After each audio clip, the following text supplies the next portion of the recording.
building itself is owned by YDI, a group that works to help teens get on their feet.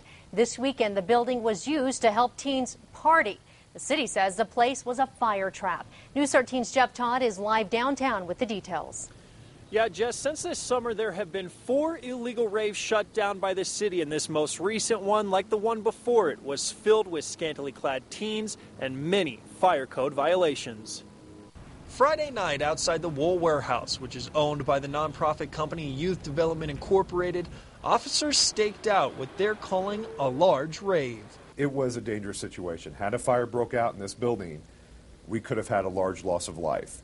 The city says among the 406 provocatively dressed teens, they found a long list of safety hazards at the old warehouse near First and Lomas. We found that doors had been locked, doors had been chained, fire extinguishers had not been inspected properly, fire alarms had not been inspected properly. Even kegs blocking the electric panel.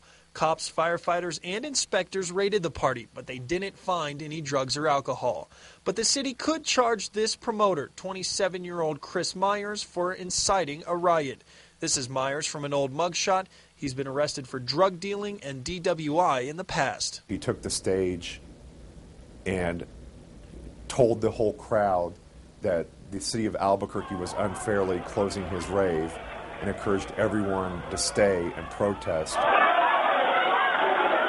The crowd ended up leaving and the inspection continued. Now the city's looking into who else could be responsible for such a massive fire hazard. Wool Warehouse leased it from a YDI, and then Wool Warehouse leased it to Mr. Myers for that day. YDI, which offers a host of state-funded programs to low-income children and families, says it has leased the Wool Warehouse to a company by the same name for the past 5 years. The city says YDI and Wool Warehouse could also be cited for the safety hazards.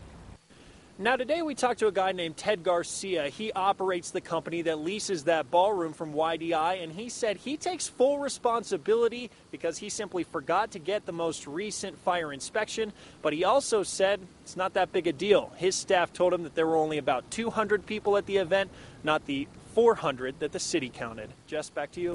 Okay, Jeff. Garcia also said he's fixed all the issues the city raised over the weekend, and he's now waiting for the city inspector. To see more pictures from the rave, go to krqe.com.